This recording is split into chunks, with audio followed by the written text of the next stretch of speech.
absurd charges हैं दो justify the authoritarian। सो इमरान खान ने जेल के अंदर से बैठ के एक आर्टिकल लिखा है टाइम मैगजीन के लिए। उस आर्टिकल का टाइटल ये है कि why should the world must pay attention to Pakistan, कि दुनिया पाकिस्तान की तरफ मुतवज्जो क्यों हो। सबसे पहले इमरान खान कहते हैं suppression of democratic voices in a country as pivotal to regional and global security as Pakistan sets a dangerous precedent one that should concern all who believe in free and fair governance. Imran Khan कहते हैं कि इतना important country है पाकिस्तान, उसके अंदर जो democratic suppression है, जो जमहूरी आज़ादी है, उसके ऊपर जो क्रैक डाउन है, ये तमाम दुनिया की जो फ्री लविंग कंट्रीज़ हैं इस बात से कंसर्न होना चाहिए कि पाकिस्तान के अंदर डेमोक्रेटिक सप्रेशन है, क्योंकि पाकिस्तान एक इंतहाई खास मुल्क है, इंपॉर्टेंट मुल्क है to regional and global security. The judiciary instead of being a bulwark for justice has been reduced to what I view as a tool for political persecution. Entire terrorism courts are now filled with PTI supporters facing absurd charges. Judiciary है वो again एक tool बन गई है authoritarian policies के लिए, authoritarian policies को extend करने के लिए, और वो बार बार यूज होती है to justify the authoritarian methods that the state is employing. और तमाम जो जेल हैं वो भर गए हैं पीटीआई के वर्कर्स से, और उनके ऊपर बड़े ही absurd charges हैं। Parliament has been reduced to what me and my party views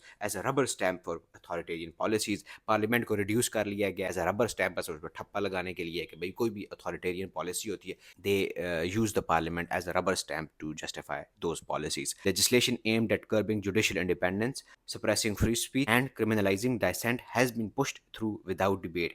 parliament के अंदर जो लेजिस्लेशन, जो कानून ऐसे ऐसे पास किए गए हैं जिनसे जुडिशरी की आज़ादी, आज़ाद अदलिया, free speech, right to free speech और डिसएग्रीमेंट को क्रिमिनलाइज करने के जो लेजिस्लेशन हैं वो बड़ी आसानी से उन्होंने पास कर लिए हैं। कोई डिसएग्री नहीं कर सकता स्टेट की पॉलिसी के खिलाफ, स्टेट की पॉलिसी के ऊपर तनकीद नहीं कर सकता। अगर कोई करेगा तो वो एक criminal offense consider किया जाएगा। History has shown that dictatorships in Pakistan are fleeting, but the damage they inflict lingers for generations, outlasting all those who impose them. The future of our nation depends on upholding democracy, not suppressing it। वो कहते हैं कि भाई पाकिस्तान के अंदर जो dictatorships थी उनकी जो तारीख है वो बहुत ही ख़तरनाक, खौफनाक तारीख है। ऑल्दो वो डिक्टेटरशिप्स ख़त्म हो जाती थी एट द एंड, लेकिन वो जो नुकसान इन्फ्लिक्ट करती थी पाकिस्तान के ऊपर, वो जनरेशन्स तक पाकिस्तान को खमियाजा भुगतना पड़ता था। मैं डोनाल्ड ट्रंप को अपने दिल की अथाह गहराइयों से मुबारकबाद पेश करता हूँ, और वो ये कहते हैं कि उनका एक बहुत ही रिमार्केबल पॉलिटिकल कमबैक था which is going to prove fruitful for the people of America and for Donald Trump himself and for the world at large.